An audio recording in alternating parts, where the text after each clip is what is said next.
Bom dia a todos e todas.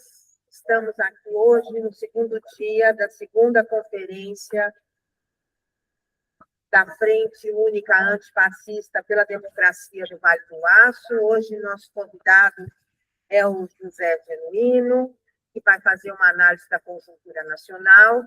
Ele dispensa apresentações, mas aqui vamos, com uma pequena biografia.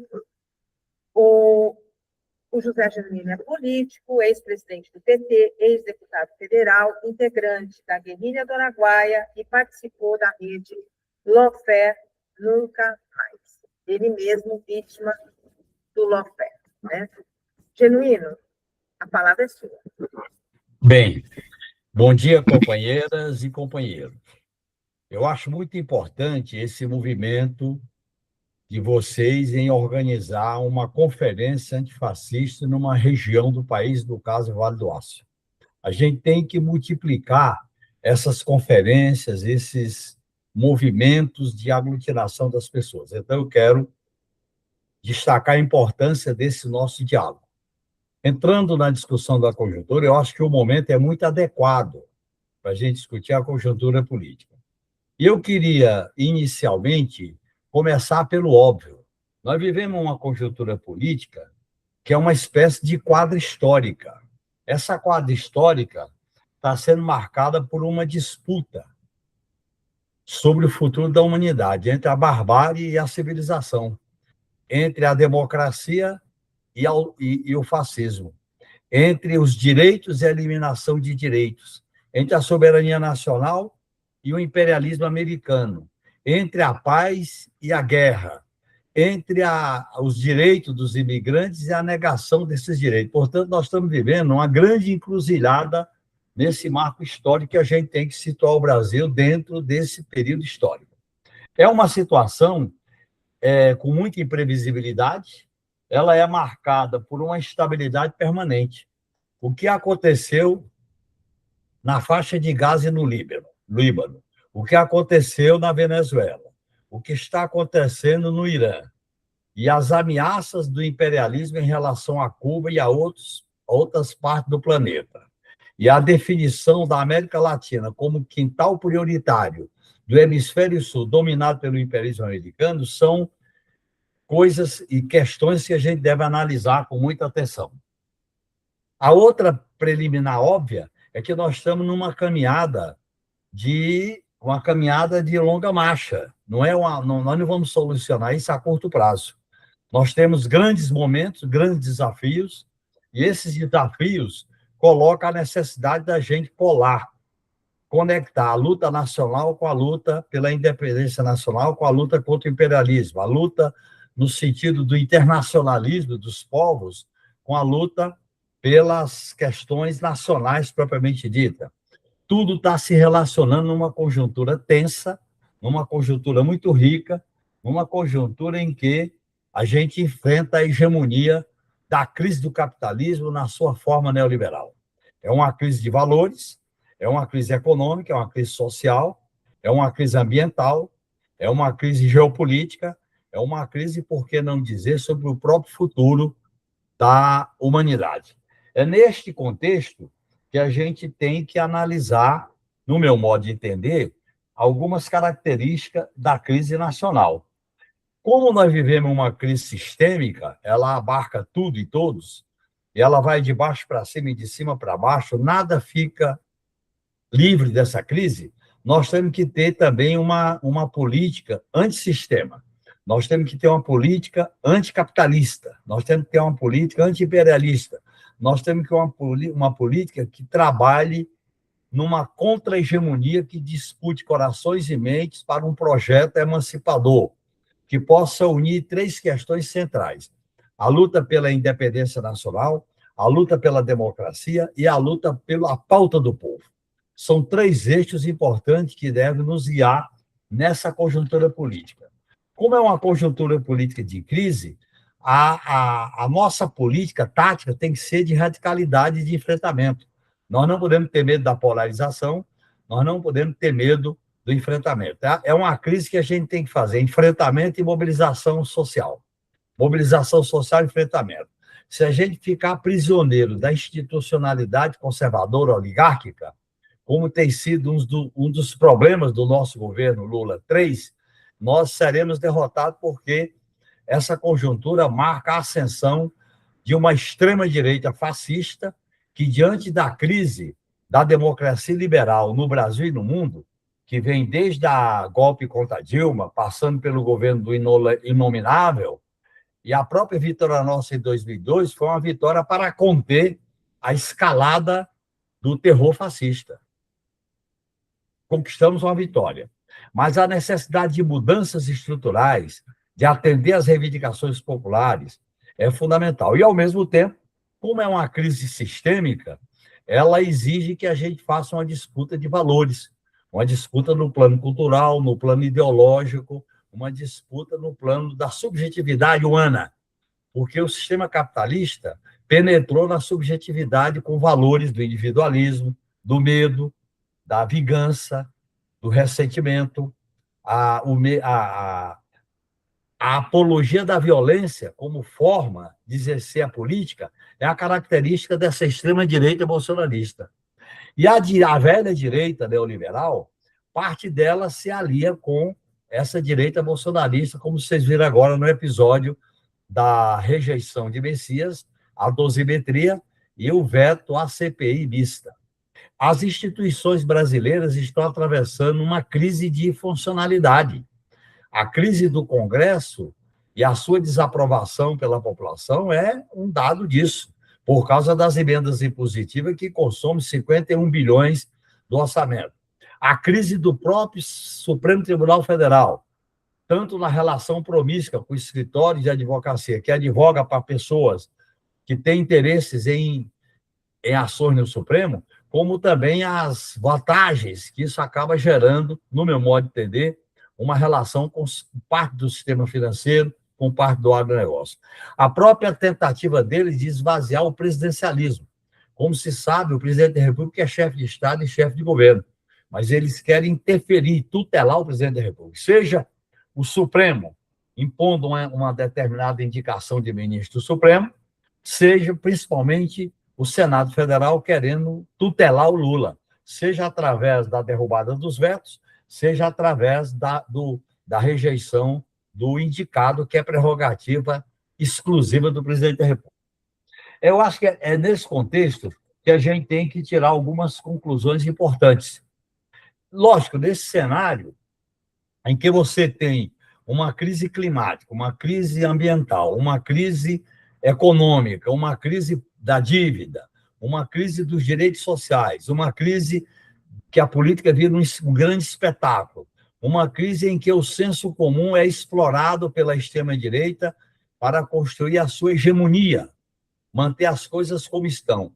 E é uma crise que a própria direita pousa diante do sistema, mas ela é a mais radical defensora do sistema. Sistema financeiro, privatização, eliminação de direitos, tentar privatizar a saúde e a educação, tirar a vinculação do salário mínimo, completar as privatizações como Banco do Brasil, Caixa Econômica, Correios e por aí afora, e, ao mesmo tempo, estabelecer uma política de segurança violenta, agressiva, para eliminar através do conceito de guerra. Para os de cima, lenço na cabeça. Para os de baixo, bandido bom e bandido morto, é o que nós estamos vendo aí na dosimetria, na maneira como a segurança pública é orientada por uma situação de guerra. Então, nós estamos vivendo crises sucessivas. Essas crises sucessivas, elas exigem da esquerda uma plataforma de solução da crise que possa ganhar o sentimento popular. Você vê a questão da jornada, a tarifa zero, a questão do endividamento da população trabalhadora e da classe média, a questão da taxação dos mais ricos, a questão, por exemplo, de melhorar o serviço de saúde e educação, a questão da segurança pública, são pontos essenciais para que a gente possa dialogar com a população em torno de uma perspectiva de futuro. Por quê? Eu digo isso.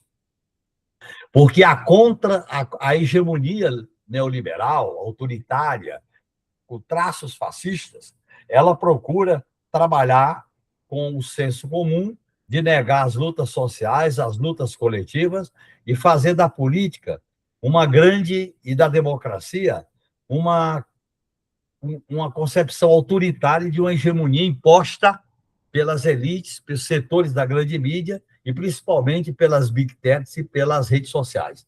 É nesse contexto, pessoal, que eu acho que nós temos que trabalhar com uma visão estratégica e tática. Se a gente ficar só no taticismo, nós vamos ficar de eleição em eleição tendo soluços democráticos, tendo soluços amplos. Mas se a gente não tiver uma relação estratégica de qual é o futuro, o que nós queremos, e para mim é fundamental a gente deixar claro que a própria crise exige isso de nós. Se nós não dermos solução para os aspectos da crise, como é que a gente vai ganhar uma contra-hegemonia em relação aos direitos, em relação às bandeiras democráticas, em relação à questão da luta pela soberania nacional, em relação à questão das pautas populares, em relação às próprias articulações sobre o sistema de aliança. É nesse contexto que a minha avaliação é que a crise subiu um degrau. A crise da rejeição de Messias, a crise da votação da dosimetria para livrar a cara dos poderosos, e a crise de engavetar a CPI do Banco Master. Esses 3 pontos fizeram uma aliança da extrema-direita com parte da direita neoliberal, da velha direita. Isso envolveu o Congresso Nacional, que é a maioria conservadora e de direita, envolveu setores do Judiciário, setores do Supremo, para criar uma interdição política do Poder Executivo representado pela força do Lula, pelo perfil do Lula, pelos programas sociais do governo Lula. Eu acho que esse é o sentido de urgência da discussão dessa crise no momento atual. E o desenlace dessa crise não vai ser de imediato. O desenlace dessa crise será a disputa de 2026. O que a extrema-direita e a velha direita neoliberal pretende é voltar a exercer o poder, fazer as reformas antissociais, as reformas neoliberais, criminalizar os movimentos sociais, usar a política de segurança pública como uma guerra, fazer uma aliança estratégica com o imperialismo americano, dentro da ideia de América para os americanos, né? Há todo o processo de discussão da autonomia, da integração latino-americana, pode correr sérios riscos com o imperialismo. Só que o imperialismo atravessa uma crise. O imperialismo está se isolando na sua pátria. O imperialismo dá sinais de crise na questão da dívida, na questão da inflação, na questão dos juros. O imperialismo está sendo confrontado com a articulação representada pelo Sul Global, pelos BRICS, pela China, pela Índia, a própria divisão com a Europa. Isso mostra que o imperialismo, apesar de ser uma força muito poderosa no campo militar e no campo das big techs, ele enfrenta um processo de decadência. Mas essa decadência, às vezes, o torna mais violento, mais agressivo, que é o que está as ameaças sobre Cuba, as ameaças que se praticaram contra a Venezuela, as ameaças no Oriente Médio, que você vê no Irã, além do massacre, além da chacina contra os palestinos e os libaneses. Então, eu considero que a situação nacional se vincula intrinsecamente com a situação internacional. Não dá para a gente ter uma intervenção política nessa conjuntura se a gente não atende a alguns requisitos. Primeiro requisito, ligar a questão tática com a questão estratégica.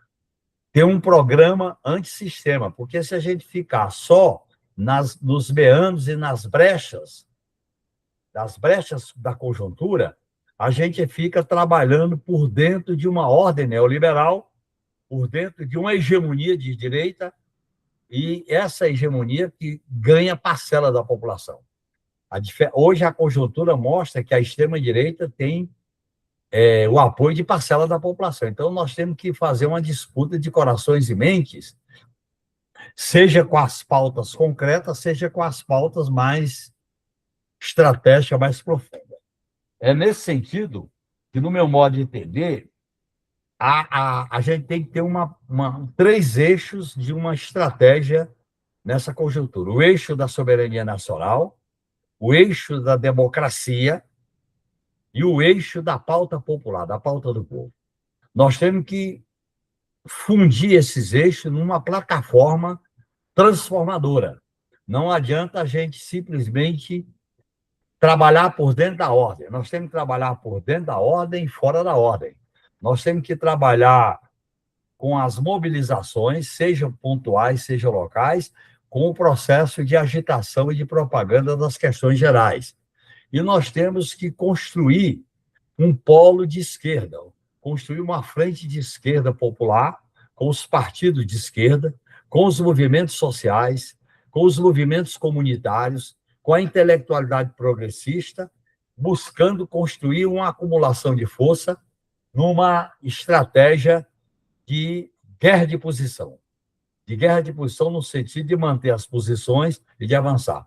E nessa conjuntura, companheiros e companheiras, nós temos um desafio enorme, que é garantir a reeleição do companheiro Lula para uma experiência de Lula 4. O Lula representa a melhor possibilidade de construir esse movimento popular, esse movimento social, esse movimento político, numa frente de diferentes, numa frente que tem polêmica, numa frente que tem divergência. Mas nós não temos outro caminho. Se a gente não se unir num projeto de bandeiras, táticas e estratégia, é claro que a dispersão, a divisão, o isolacionismo pode facilitar o caminho da extrema-direita, que tentará levantar bandeiras que eles levantam hoje, bandeiras formalmente democráticas, só para enganar a população, e o que eles querem mesmo é estabelecer um regime autoritário, de tipo fascista, para atender os interesses do grande capital. Essa política de ser antissistema é uma enganação que eles pregam para a população, porque nas questões essenciais do sistema, como a questão do capital financeiro, a questão do agronegócio, a questão das grandes cadeias de comércio, a questão do agro, a questão da própria luta por direitos, eles acabam tendo uma postura antissocial, antipopular. Mas eles pregam, demagogicamente, uma postura antissistema. Eles são antissistema na forma e radicais defensores do sistema no conteúdo. E se a esquerda não tiver uma plataforma de enfrentamento, de mobilidade, de sair de trabalhar com as duas pernas, uma perna na luta eleitoral e uma perna na luta social, uma perna na negociação e uma perna no enfrentamento, a cabeça numa perspectiva transformadora anticapitalista. Porque a crise junta todos os aspectos do sistema e a gente tem que abordar. Tem bandeiras que a gente pode ganhar, como a bandeira, por exemplo, do fim da jornada 6x1, como a bandeira de aliviar o endividamento da população, como a bandeira que foi muito importante, que o governo conseguiu aprovar, o nosso governo conseguiu aprovar, que foi exatamente a isenção do imposto de renda, como a bandeira de melhorar o serviço público. São bandeiras táticas, mas essas bandeiras táticas elas têm que estar associadas, vinculadas a um projeto alternativo, antineoliberal, antissistema, para que a gente possa ganhar corações e mentes para a disputa de esperança. A conjuntura exige de nós tanto o imediato como o futuro, tanto a reivindicação concreta, como a questão do emprego, como a questão do salário mínimo, como a questão da renda, como a questão, por exemplo, dos preços de alimentos, como a questão, por exemplo, do alívio das dívidas, até a questão da própria natureza do sistema, porque a crise junta tudo, por cima e por baixo. Como é uma crise sistêmica, o sistema vem à tona. Então, nós temos que permanentemente mediar bandeiras táticas com bandeiras estratégicas, bandeiras táticas com bandeiras de programa, para fazer um trabalho de agitação, de organização e, principalmente, de formação política. Nesse sentido, eu acho que nós estamos vivendo um momento desafiante, porque nós vamos entrar num processo eleitoral muito delicado. Esse processo eleitoral, nós temos que enfrentar essa, vamos dizer assim, essa hegemonia da extrema-direita em aliança com certos setores da direita. Vocês viram como isso ocorreu agora no Congresso Nacional. Eles, além de derrotarem a indicação do governo, que é uma prerrogativa do presidente da República, do ministro Supremo, Messias, eles se articulam para aliviar a pena dos poderosos e, ao mesmo tempo, impedir a CPI do Banco Master. E esse tipo de congraçamento da extrema-direita exige da esquerda a gente definir bem nossas alianças. A gente tem que afinar o nosso discurso. A gente tem que clarear para a população o que nós queremos e para onde nós vamos. Porque o desalento, a perplexidade, o desânimo leva a população a aceitar essa hegemonia passiva deles como porque não tem outra alternativa. Ou cai no individualismo, ou cai no pessimismo, ou cai no desânimo geral, e eles vão mantendo a situação como está. Então, é nesse sentido que eu acho que a disputa é uma disputa complexa. E se a gente não organizar uma frente de esquerda, com os partidos à esquerda, se a gente não se ligar com as entidades e os movimentos sociais, se a gente não ligar a micropolítica com a macropolítica, nós teremos muita dificuldade de resistir ao que eu chamo de uma contra-hegemonia numa espécie de guerra defensiva, de uma guerra de posição. Não é uma guerra de movimento, é uma guerra de posição, para garantir as posições e, ao mesmo tempo, fazer o processo de agitação, de propaganda, de acúmulo de força. E essa é a questão que nós estamos vivendo. E essa questão, companheiros e companheiras, ela tem uma incidência muito grande no quadro internacional.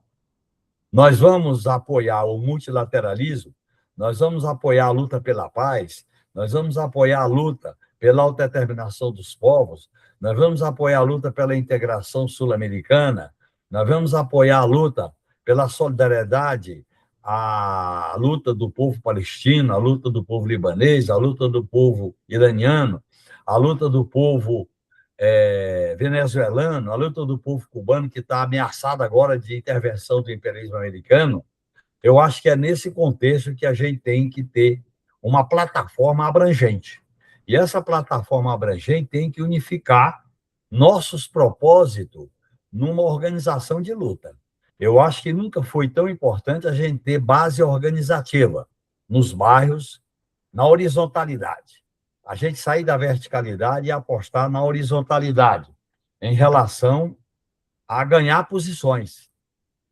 Porque se nós, por exemplo, o que vai estar em jogo na eleição de 2026 é uma eleição estratégica, porque se a extrema-direita ganhar, o país vai entrar numa espécie de catástrofe geral, porque o programa deles qual é?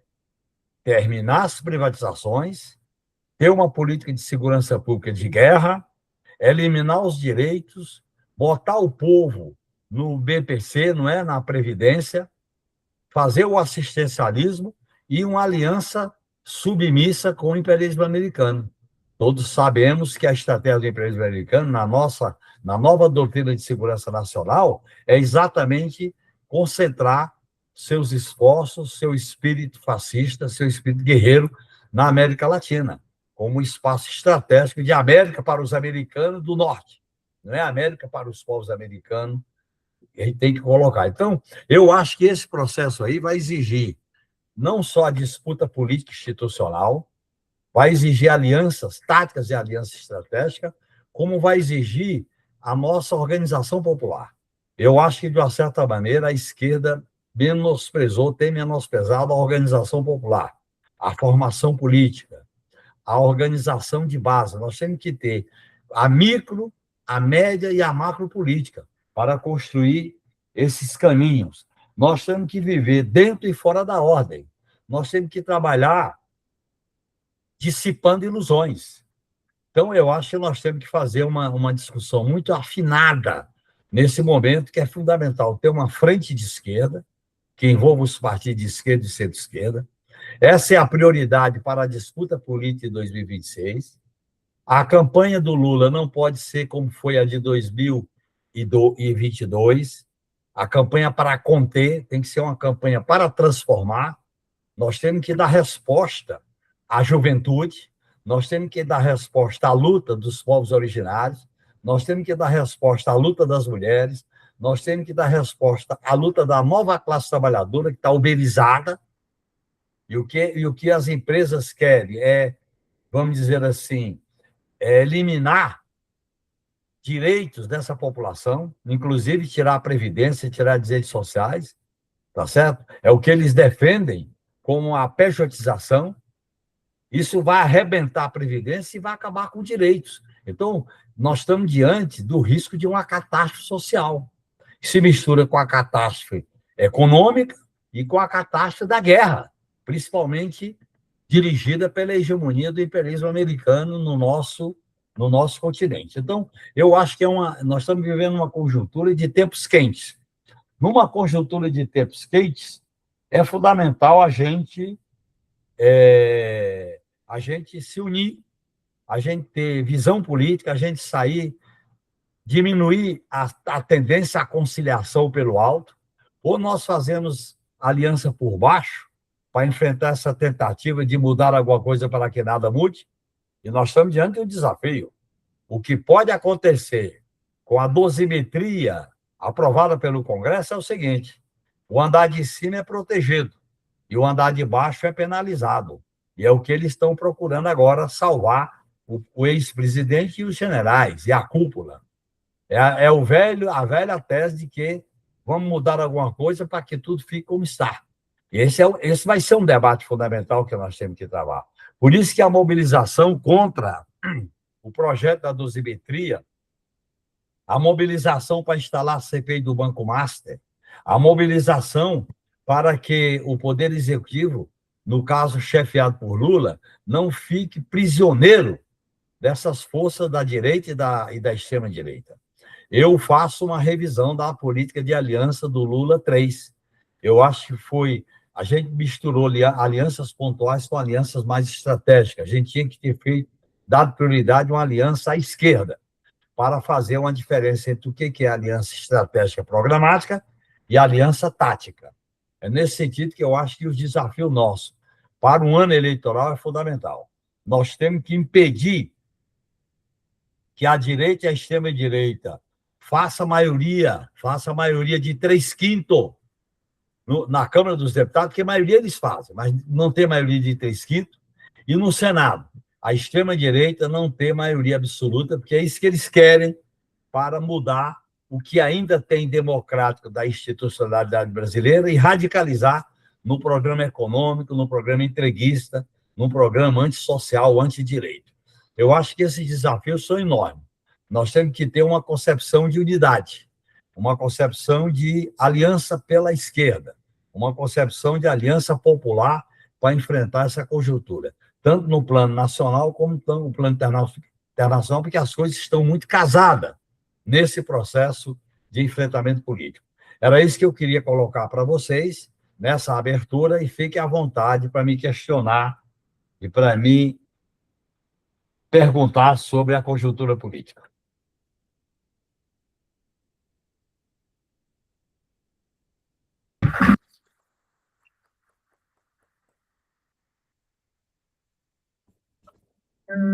Alguém tem pergunta? Eu tenho. Eu tenho uma pergunta, Genuíno, que é a seguinte: como você vê o avanço do sionismo no Brasil e na América Latina?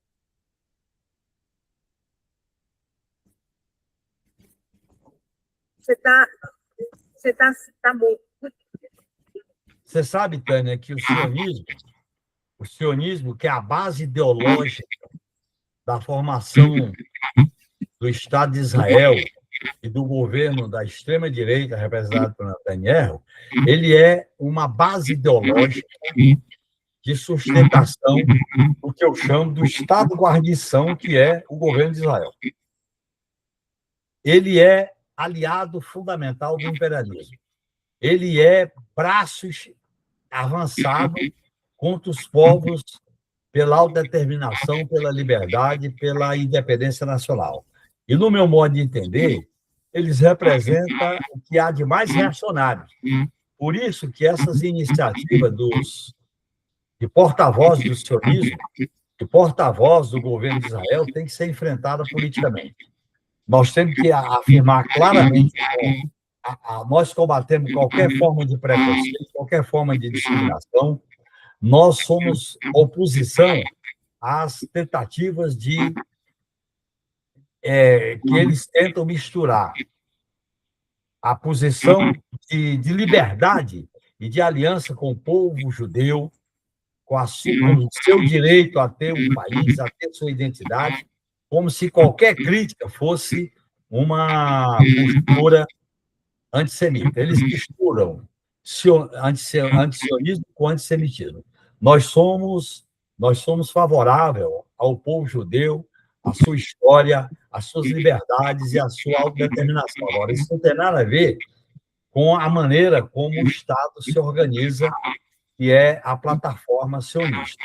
Portanto, nós temos uma postura muito clara e nós temos que dialogar com o povo judeu, com as organizações judaicas, para quebrar essa casa-mata da dominação imperialista em aliança com o governo de Netanyahu para legitimar a violência contra os palestinos, contra os libaneses, contra os iranianos. Portanto, é uma luta que se trava no plano da consciência. Nós temos que ter uma atitude muito clara, muito franca, do ponto de vista do princípio da autodeterminação dos povos. Nós defendemos a autodeterminação dos povos, como a autodeterminação do povo iraniano, do povo palestino. Nós defendemos a autodeterminação do povo libanês.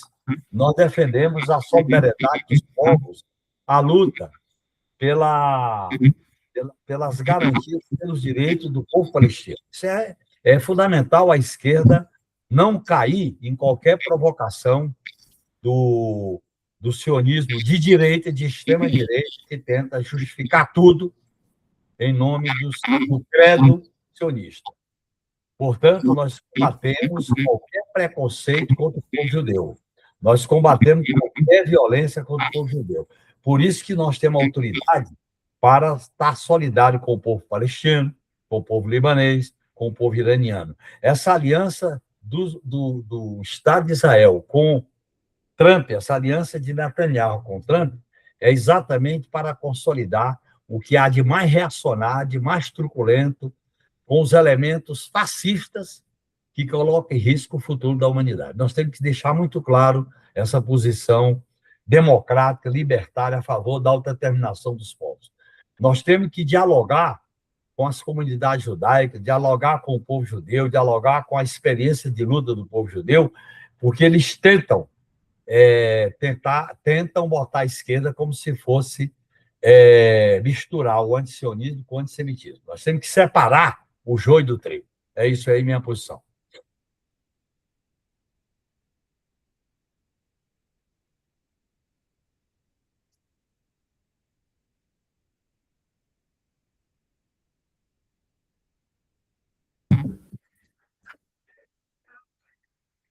Genuíno, vamos juntar algumas perguntas? Vamos, pode juntar. Vamos juntar de 3, tá?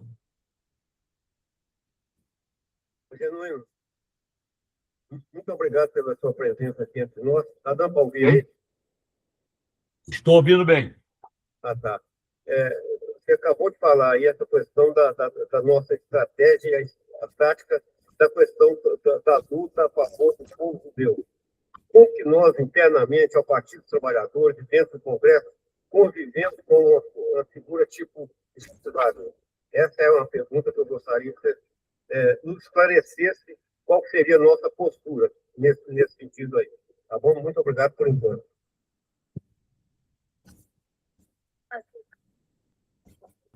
Você está se referindo ao projeto da Tabata, né? Como, Genuíno? Você está se referindo ao projeto da Tabata Amaral, né? Da Tabata Amaral também? Não, é Jacques Wagner. Ah, tá. Jacques Wagner. Bom dia, Genuíno. Bom dia, companheiro. Meu nome é Marlene. Eu vou colocar uma questão que é um pouco delicada, mas a gente precisa colocar todas, considerando que você colocou no início, acerca da necessidade de articular as esquerdas, né?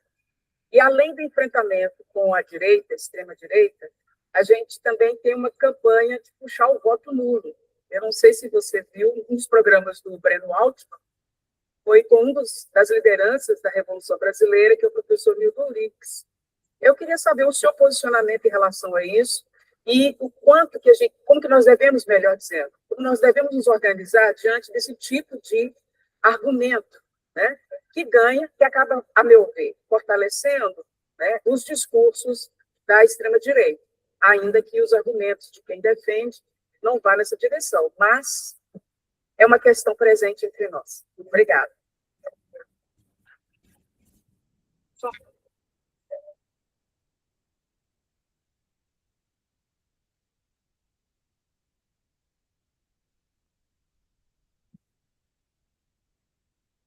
Temos mais uma pergunta.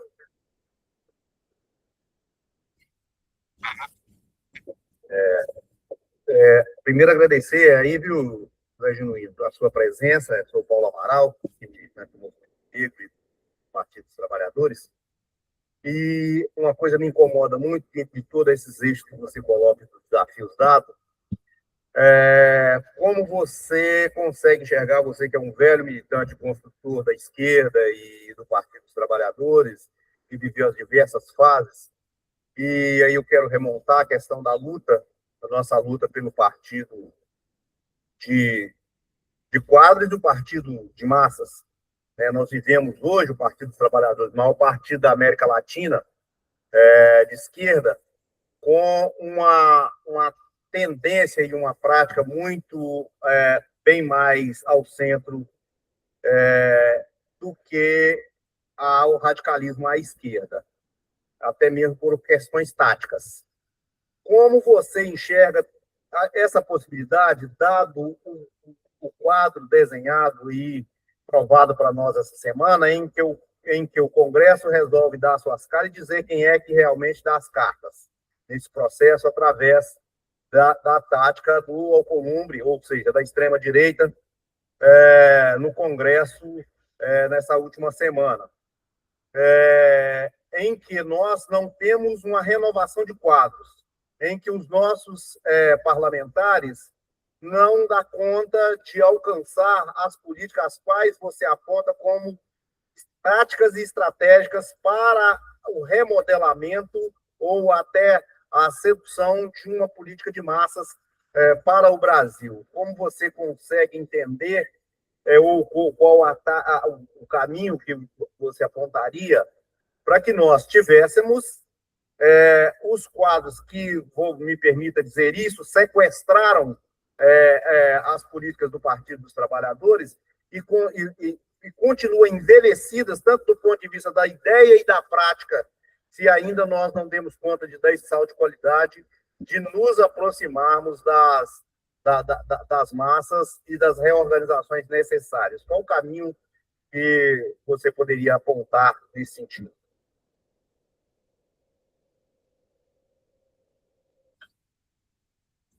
Genuíno, se você preferir responder, porque nós temos ainda mais algumas perguntas.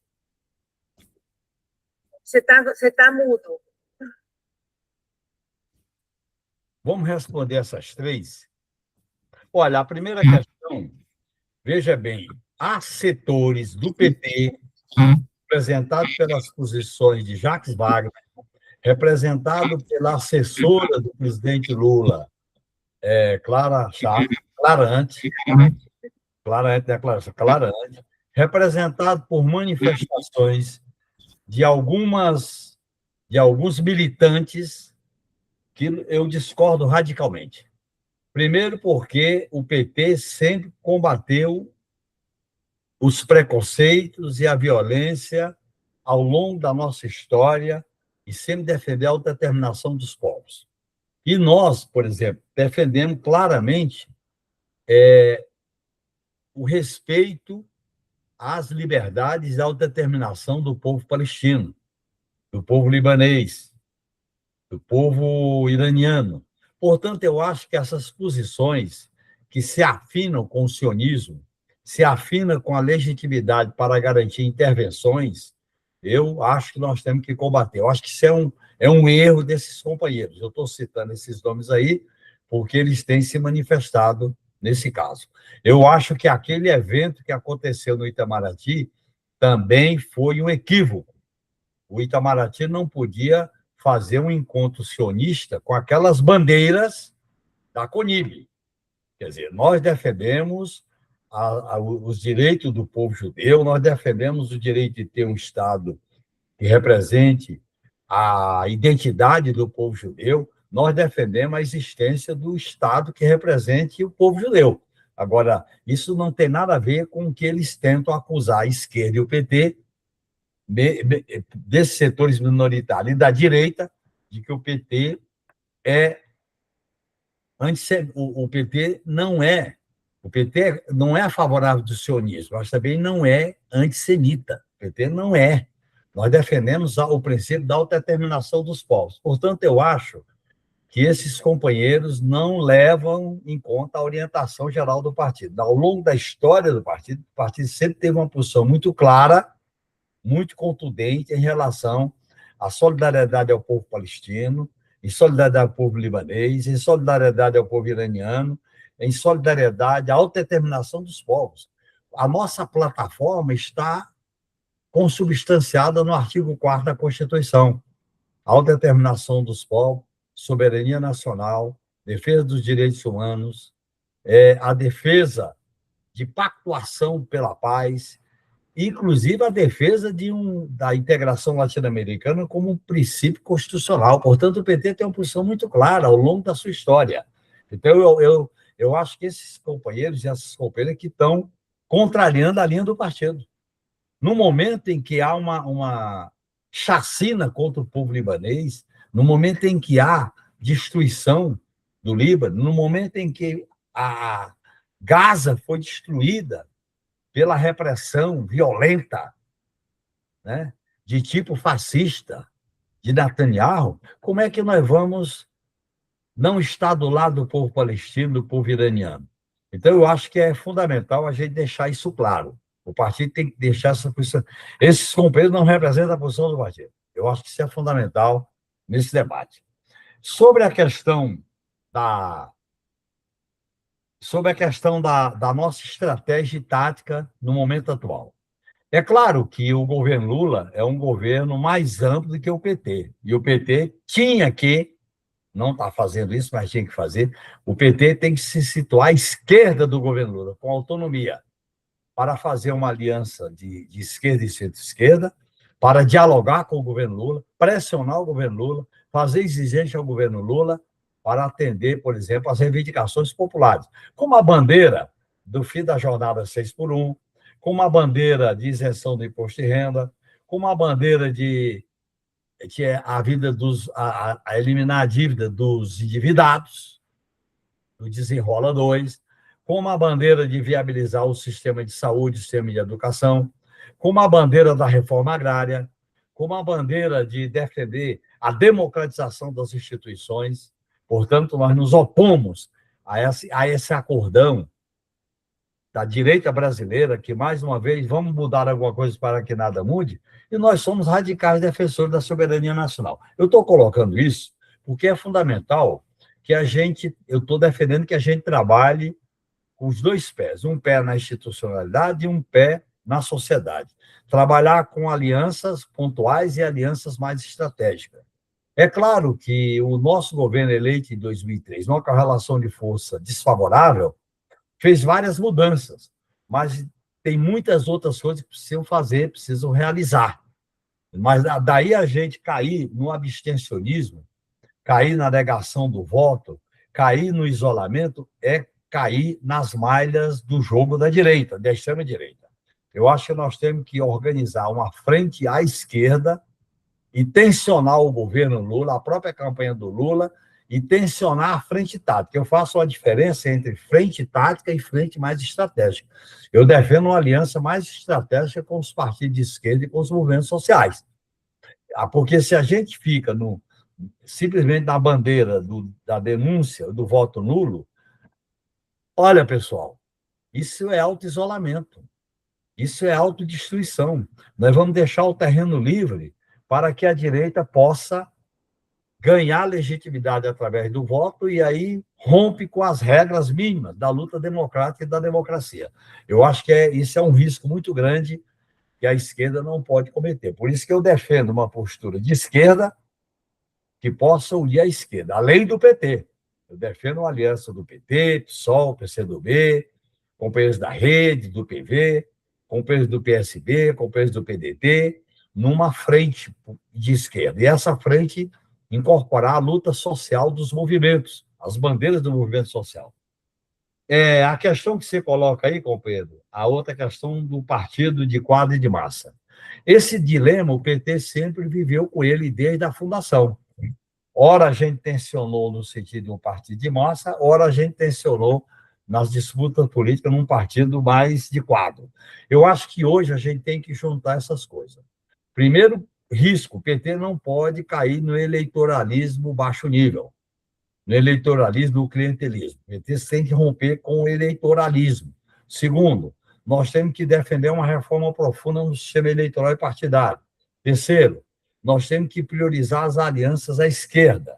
Quarto, nós temos que estabelecer como plataforma a pauta dos direitos do povo, vinculando com a pauta democrática e com a pauta pela soberania nacional. Eu acho que isso é o PT. O PT não é um partido de vanguarda clássico, mas o PT não é só aquilo que surgiu com a crise das esquerdas, um partido horizontal e de massa. Nós temos que equilibrar vanguarda e massa, massa e vanguarda, porque se a gente não investe na formação política, na formação de quadros, e não aprofunda a vinculação com o movimento de massa, a gente não vai acumular força para uma estratégia transformadora. Por isso que eu defendo claramente que o PT faça um processo de renovação política. Eu fui derrotado no PED, eu apoiei a candidatura do companheiro Rui Falcão.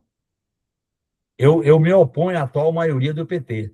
A maioria do PT é uma espécie de braço do governo, ele tem que ser um braço autônomo, ele tem que ser um braço que critica, um braço que exige. O PT não pode ser o assessor do Lula. O PT tem que ter autonomia para exigir, para cobrar. Esses impasses que nós estamos vivendo hoje mostram que nós temos que ter uma plataforma com autonomia. E é o melhor caminho para o Lula. A melhor maneira de a gente apoiar o Lula não é bater a mão nas costas. É, como companheiro, dizer as coisas que tem que ser feito, fazer as cobranças, fazer as exigências. Porque se a gente não aprofundar a nossa vinculação com o movimento de massa, com as lideranças populares, o que vem? A extrema-direita começa a ganhar força em áreas sociais, em quadros, porque ele aposta no individualismo, no pessimismo, na vingança, na violência e constrói uma narrativa em que o antipetismo acaba escondendo os objetivos da extrema-direita de destruição social, de caos, de destruição da soberania nacional e destruição da própria democracia.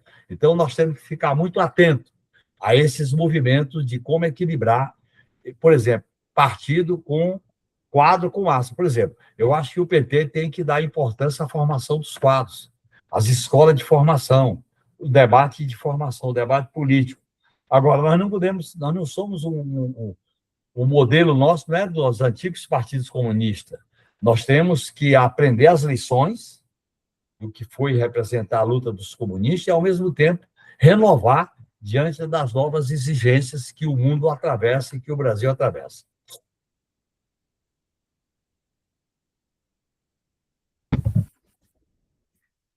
Nós temos agora mais algumas perguntas.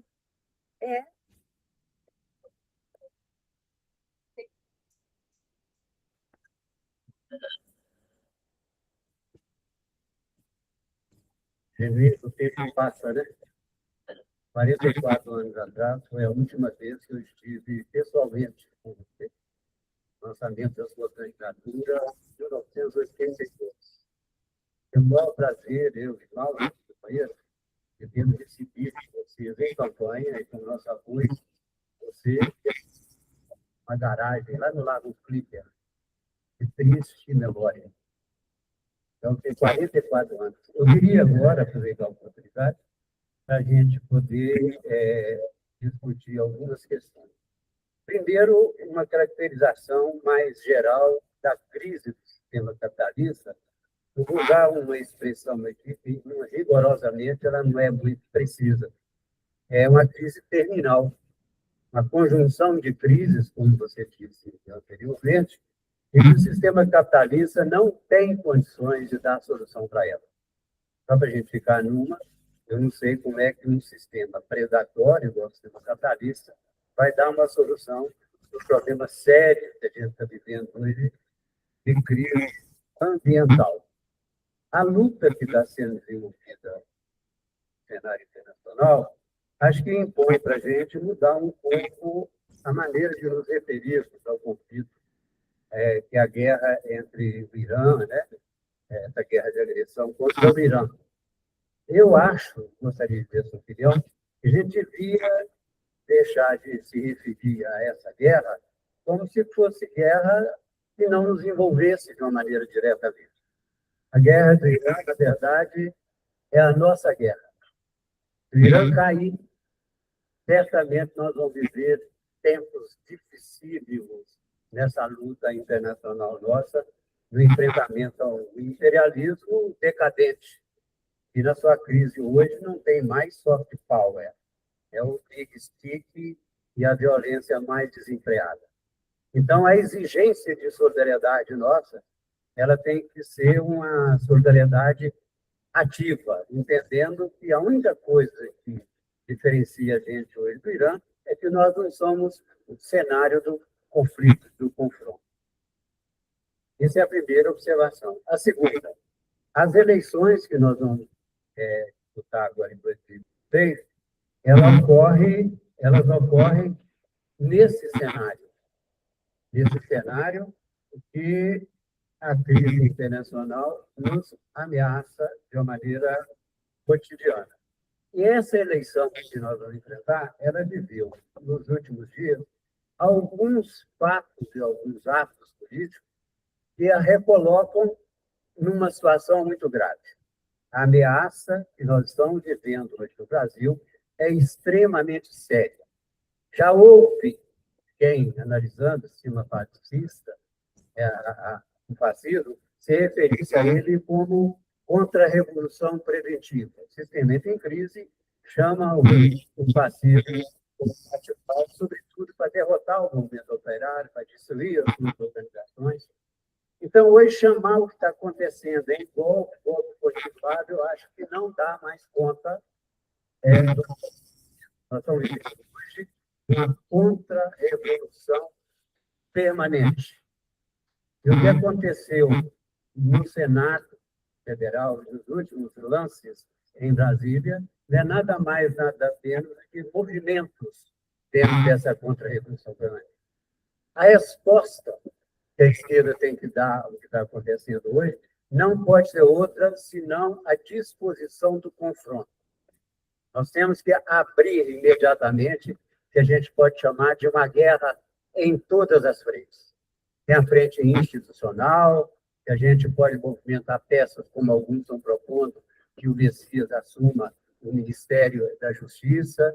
A gente pode mandar para o Congresso Nacional propostas que tenham interesse popular, como o empenho no Sistema Único de Mobilidade Urbana, a questão da tarifa zero, empurrar o Congresso para se posicionar mais claramente diante disso.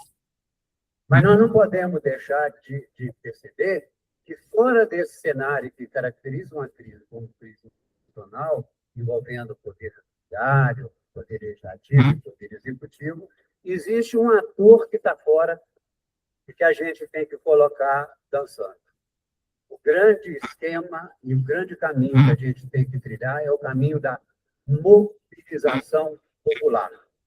E a nossa militância tem que se preparar para o confronto. E a frente de esquerda que você demanda, eu acho difícil que ela seja a cara do processo eleitoral, ela tem que, pelo menos, se garantir dentro de um processo mais amplo de disputa eleitoral, sem perder a sua identidade e forçando os limites. Eu acho que a gente tem que apresentar, dentro do cenário eleitoral, as nossas propostas que rompem com a ordem. Nós temos, no campo da esquerda, que desinstitucionalizar a nossa política. Quando fala em afastamento de base popular, é afastamento da base popular de uma transformação que nós sofremos e abraçamos uma alternativa política que já não consegue entender as massas populares como liderança e uma participação proativa no processo de transformação. Nos reduzir a política institucional a mero distribuidor de papel em campanha eleitoral aqui na planície. Falei demais, mas é isso aí.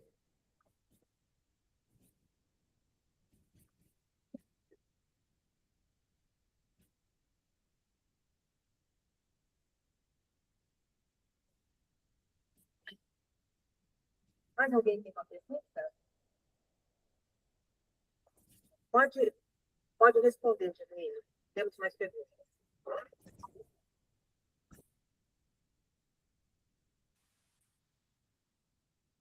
Bem, companheiras e companheiros, eu vou voltar ao tema do debate que eu acho fundamental sobre a crise do capitalismo. A crise do capitalismo, na sua forma neoliberal imperialista, é uma crise prolongada. Nós estamos diante de uma caminhada de longa marcha, e não uma caminhada de 100 metros, porque o poder militar, o poder financeiro, o poder das big techs, o poder da geopolítica do imperialismo americano, que está numa fase de crise, vai exigir muita luta, vai ter muitas guerras, vai ter muitos enfrentamentos. Por isso que eu acho que nós temos que entender que essa crise não vai ter um desenlace, um desfecho a curto prazo. Nós temos que estar preparados para um processo mais longo de acumulação de força, de contra-hegemonia, daquilo que o Gramsci chama de guerra de posição.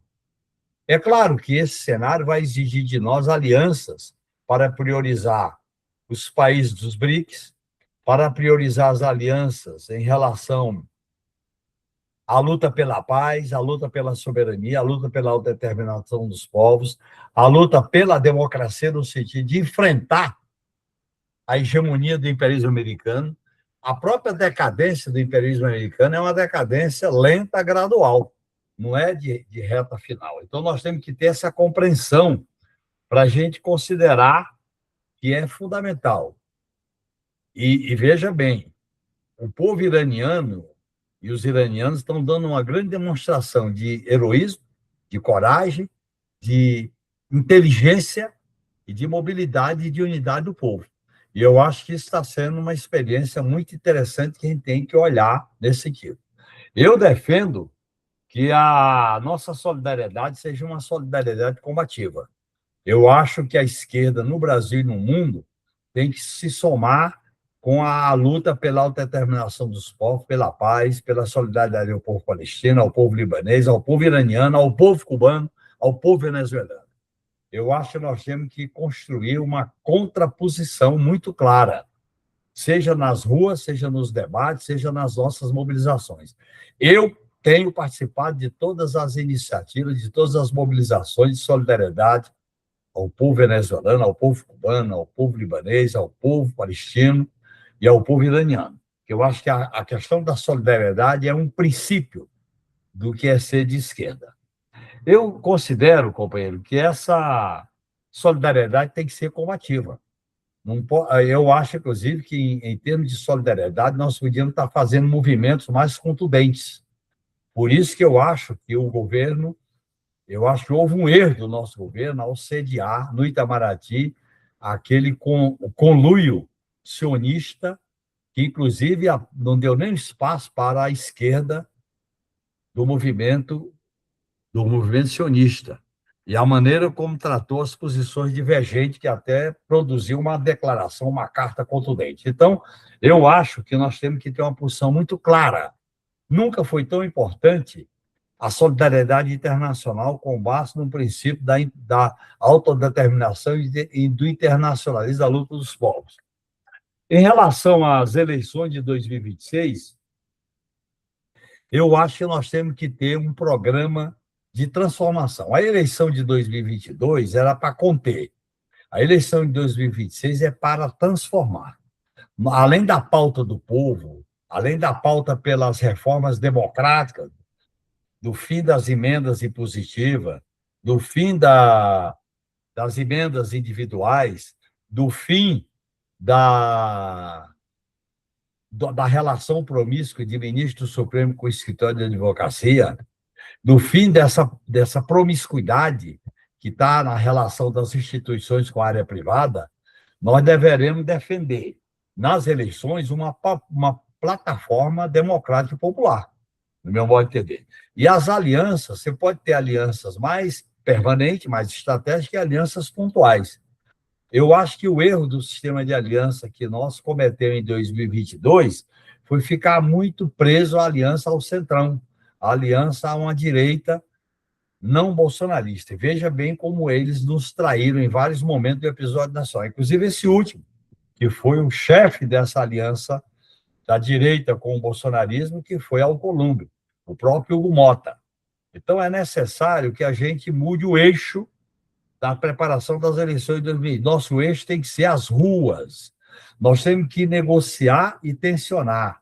Nós temos que dialogar e enfrentar.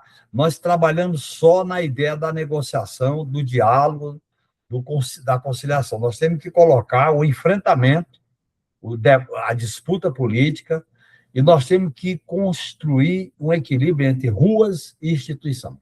Se a gente fica só dentro das instituições, nós vamos ser capturados por uma política de conciliação que vai castrar, que vai eliminar a luta social. Nós temos que ter um pé na instituição e um pé fora da instituição.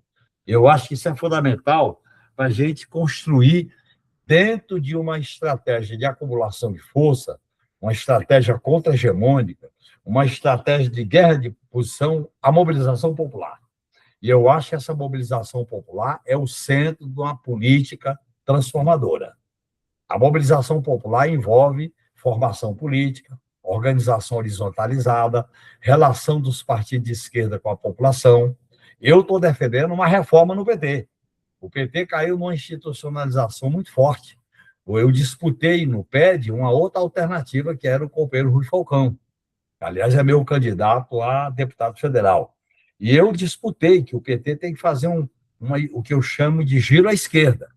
E esse giro à esquerda está se legitimando e se justificando por esses últimos fatos que aconteceu, que foi a rejeição do Messias, a dosimetria, que é passar a mão na cabeça dos golpistas, e não tem investigação sobre o Banco Aster. Então, nós não podemos conciliar com esse tipo de coisa. Eu acho que o PT, nesse momento, devia fazer uma inflexão para as ruas e não para a institucionalidade. Nós devíamos priorizar a mobilização social, a mobilização política. É aquilo que eu falo, nós temos que ter duas pernas. Uma perna na eleição e uma perna na disputa política. Uma perna na instituição e uma perna fora da instituição. O PT não pode ter uma política do possibilismo, da acomodação, justificar tudo pela correlação de força. A política de se adaptar. O adaptacionismo é um grande perigo para a esquerda, porque nós estamos vivendo uma crise sistêmica, e nessa crise sistêmica, que afeta de baixo para cima e de cima para baixo, se a gente ficar na política do defensismo, do possibilismo, de que não dá, eu acho que a própria ideia da correlação de força, a gente muda a correlação de força. Eu acho que nós temos que fazer uma política de mobilização, de organização, de fazer uma frente de esquerda dentro da disputa da frente ampla. É claro que a ofensiva da extrema-direita e a disputa contra contra o fascismo, e vocês formam uma frente antifascista, e vocês sabem que o fascismo é o exercício violento do poder, e o fascismo busca representação popular, parte da massa. Se nós não fizermos um trabalho de formação política, de disputa política, nós não seremos eficazes e vitoriosos na luta antifascista. Essa é a experiência dos povos, é a experiência da humanidade.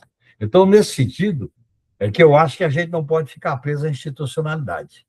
De uma certa maneira, a institucionalidade capturou parte da esquerda para um comodismo, para um defensismo. A gente se afastou dos movimentos, da pauta popular, e eu acho que a gente tem que fazer um reencontro com aquilo que é a energia das ruas, da mobilização e da luta de enfrentamento. O enfrentamento é, além de uma escolha, é uma exigência da conjuntura. Olha, desculpa, olha o que a direita e a extrema-direita estão fazendo com essa dosimetria, com a rejeição do Messias e com a CPI do Banco Massa. Ou a gente vai para o enfrentamento, é uma determinação, além de ser uma escolha. A gente não pode se acomodar ao sistema, a gente não pode se acomodar às brechas do sistema, nós temos que atuar por fora do sistema, tensionando para ampliar essas brechas. É a minha posição nessa conjuntura política que a gente está vendo, que é uma conjuntura política desafiante.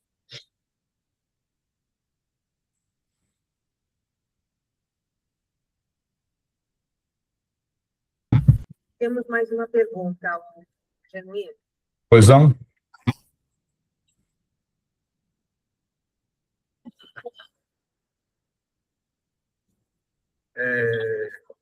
Lira, minha pergunta vai em continuidade do companheiro ali anterior, que falou sobre o quadro de massas e tudo mais e tal. Eu sou mais jovem aqui no público, eu tenho 31 anos. Eu pesquisei aqui agora. Em Minas Gerais, a gente tem os 4 deputados mais jovens estaduais, são de direita. Minha pergunta vai nesse sentido. Como é que a gente faz para resgatar a juventude que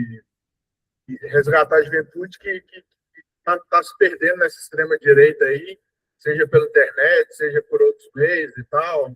Em Patinga, a gente teve recentemente uma confusão lá com os caras de terno do MBL, coisa e tal. Como que a gente faz para resgatar essa juventude abaixo dos 40, abaixo dos 50 anos? Porque o movimento aqui, no Vale do Aço, em sua grande maioria, é acima dos 50 anos. Não que isso seja ruim, mas como o companheiro falou ali, renovação de quadros.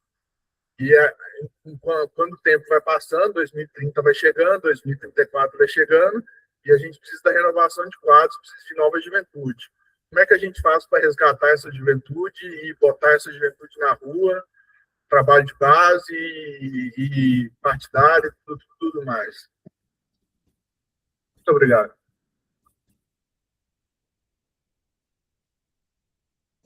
Genuíno, eu tenho uma última pergunta, que é um pouco diferente do que nós estamos falando.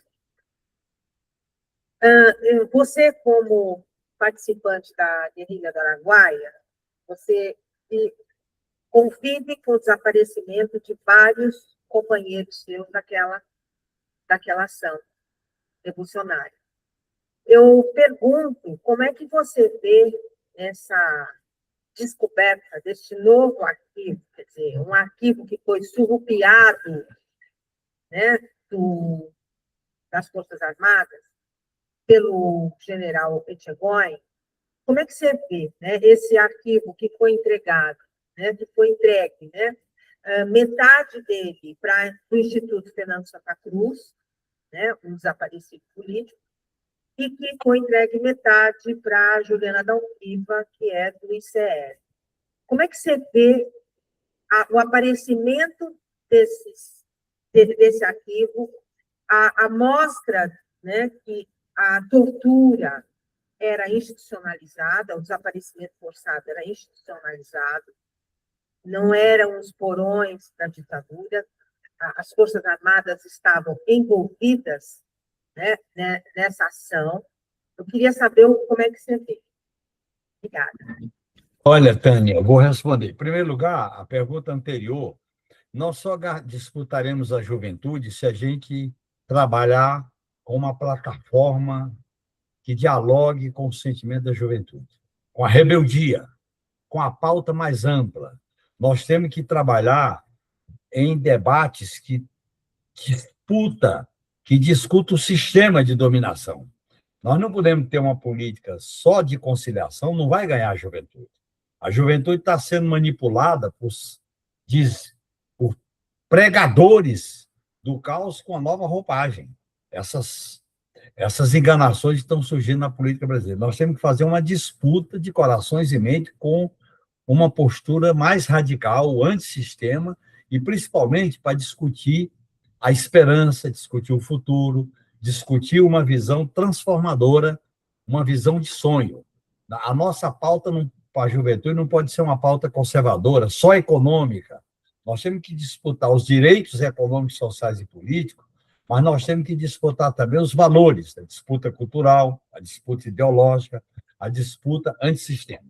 Eu acho que, nesse sentido, o PT tem que voltar a dialogar com a juventude, a dialogar com a pauta da juventude, não só o PT, como a esquerda em geral. Eu acho, inclusive, que tem que dar espaço para as lideranças jovens que estão emergindo desse processo de renovação. Eu acho que algumas lideranças estão emergindo com muita força e a gente tem que dar todo o apoio, seja de solidariedade, seja de apoio mesmo, seja no sentido de abrir as portas para que a juventude possa viabilizar aquele lema, que a Sem Flores desabrocha, e a gente fazer uma política atraente, uma política afetiva, uma política que não seja burocrática, não seja só uma política de baixo teor mobilizador. Eu acho que esse é um desafio muito grande, que inclusive envolve o enfrentamento, porque parte da juventude está capturada pela direita, o individualismo, a imagem de rede social, porque é o individualismo achando que está conectado com o mundo, é uma enganação. A ideia de ficar girando em torno da narrativa da direita, eu acho que nós temos que combinar disputa em rede social, com disputa comunitária, com disputa de ruas, com disputa do terreno dos valores, com disputa da mobilização. Eu acho que é fundamental a gente, vamos dizer, a Secretaria da Juventude dos partidos de esquerda, tem a do PT, eu acho que tem que ter uma renovação do discurso e das práticas políticas para dialogar com a juventude. Finalmente, Tânia, sobre a questão dos mortos e desaparecidos, eu acho que essa é uma questão não resolvida, no meu modo de entender, porque não houve, vamos dizer assim, um trabalho de reparação, não houve um trabalho de memória, verdade, justiça e reparação. Isso é uma marca do modelo de transição que vem desde a lei de anistia de 79. Portanto, eu acho que essas descobertas, essas revelações, têm um papel muito interessante, porque quando a gente resgata o passado, é para orientar o presente e o futuro. Nós não olhamos o passado como se fosse algo parado, nicho da parede. O passado tem a ver com o presente e o futuro. Nós sabemos aquela frase que quando a gente não resgata a memória, a gente se perde no presente, porque não tem futuro. Eu acho que essa dialética é fundamental para a gente estar sempre resgatando a ideia de homenagem de verdade em relação aos mortos desaparecidos. E nesse negócio aí, a questão da reparação é um elemento central. Eu acho que a não existência de reparação, desde a Comissão Nacional da Verdade, é uma dívida que os nossos governos têm com o povo brasileiro. Eu acho que a Comissão da Verdade, a Comissão Nacional da Verdade, teve um trabalho brilhante, mas faltou, no relatório, uma espécie de declaração do Estado brasileiro, por quem exercia o poder na época, de desculpa, de reparação perante o povo brasileiro. Isso é educativo, isso é importante. Assim como eu acho que esses relatórios que estão sendo divulgados, esses arquivos, fazem parte da gente estar resgatando essa memória. Isso é muito importante, porque você sabe, Tânia, que a dominação no Brasil, ela sempre se baseou no negacionismo, ela sempre se baseou na invisibilidade, seja com Canudos, com as rebeliões camponesas, com as rebeliões operárias, com a própria resistência da luta armada nos anos 70. Portanto, eu acho que é importante a gente resgatar essa memória, no sentido de ligar com o presente e com o futuro. e cumprir o dever básico. São heróis e heroínas que deram a vida por aquilo que acreditavam. E nós temos que prestar nossas homenagens, e o Estado brasileiro, responsável por essas mortes, enquanto Estado, não enquanto os ocupantes de hoje, tem que pedir desculpa perante a população. É minha posição e eu luto por isso. Sempre lutei como sobrevivente do Araguaia, com as famílias, com os familiares. Muito obrigado, Tânia. Alguém mais tem alguma pergunta? Não. Tem mais uma pergunta. Tem mais uma pergunta.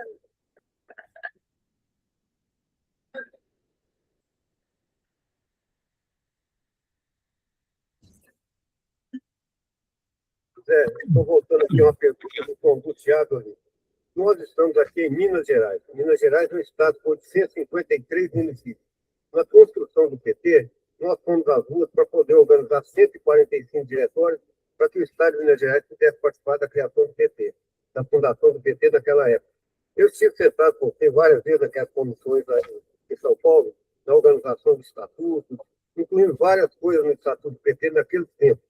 Agora, olha o que nós vivemos no país inteiro e aqui em Minas especialmente. Na Constituição do candidato aos cargos, deputado estadual, federal, senador, governador, está se tentando fazer essa política de alianças aí para construir estruturas fortes de campanha a partir de agosto. Agora, aqui em Minas Gerais é uma tragédia.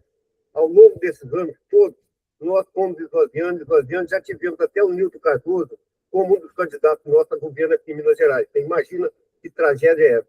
Agora, tinha sido construído, já vimos isso aí sendo aplaudido aí na distribuição de ambulância e outras coisas, o Rodrigo Pacheco era o nosso eventual candidato a governo.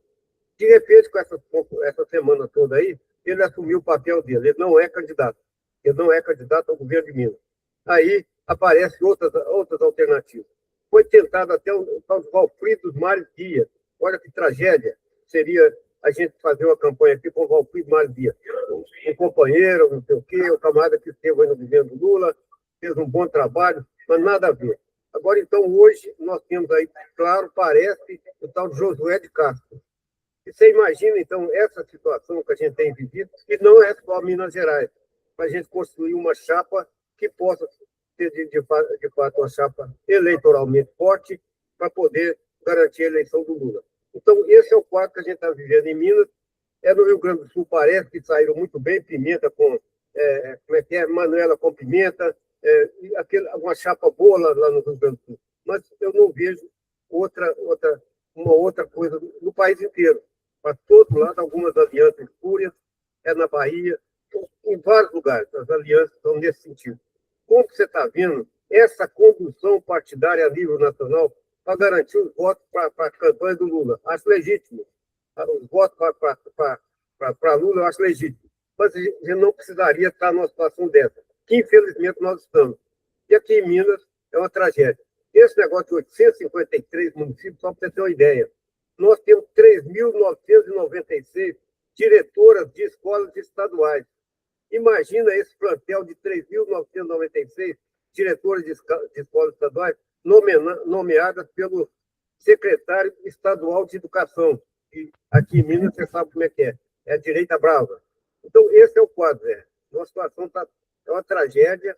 Nós estamos aí com esse desafio para construir. E estamos, então, aqui tentando discutir essa questão. A frente única antifascista. Nessa frente, admite-se todo mundo que realmente se manifeste como antifascista.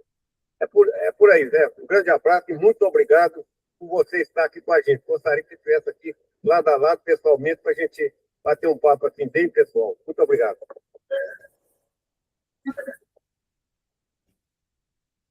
Agora eu vou concluir, né, Tânia? Bem, olha, companheiro, eu acho que Minas Gerais foi um dos estados que mais sofreu com a criminalização da política e do PT. As injustiças praticadas contra o governo do Fernando Pimentel deixaram consequências que continuam no tempo. Em segundo lugar, veio uma extrema-direita populista na eleição de 2018 e depois de 2022, que nós estamos enfrentando as suas consequências nos seus estertores. Eu acho que o PT de Minas Gerais tem que se reestruturar para se reorganizar nos municípios e na capital, tendo como referência duas companheiras que exercem governos democráticos, Juiz de Fora e Contagem, além de outras experiências de governos populares. Eu acho que a nossa representação parlamentar tinha que estar mais colada com os movimentos e com a base popular do partido.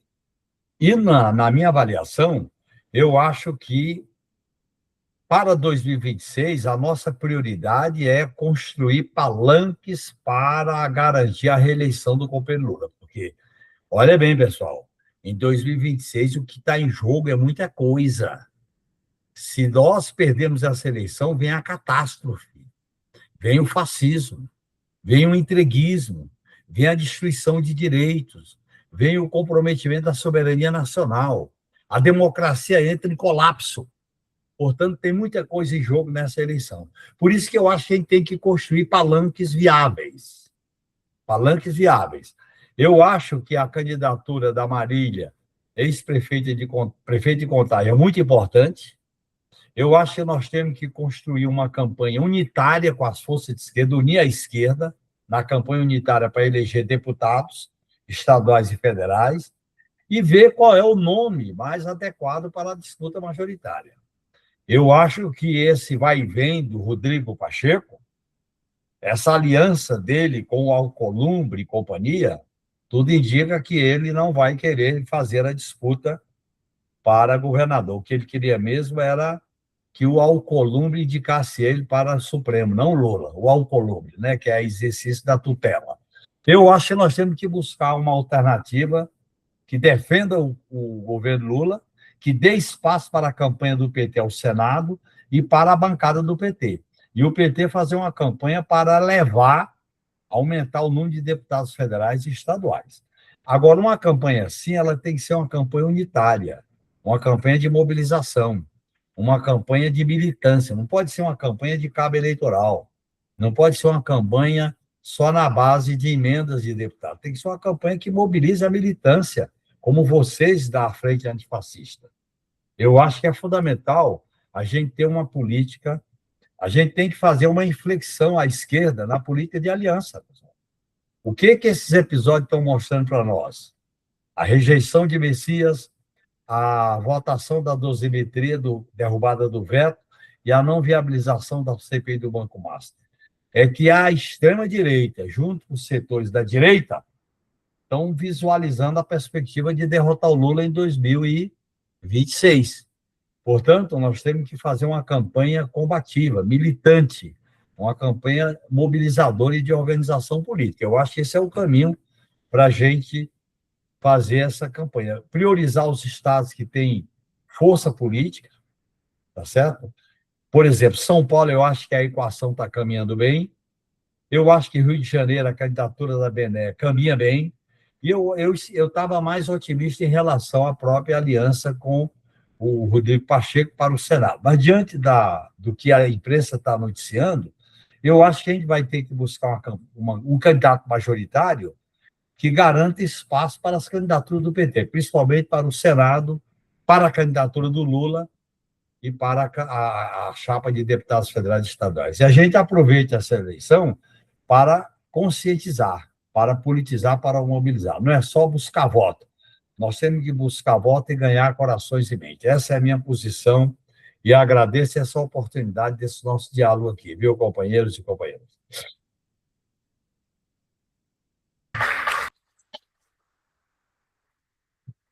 Muito obrigada, Genuíno, pela sua disposição no sábado de manhã, no meio de um feriado prolongado, fazer para nós essa exposição.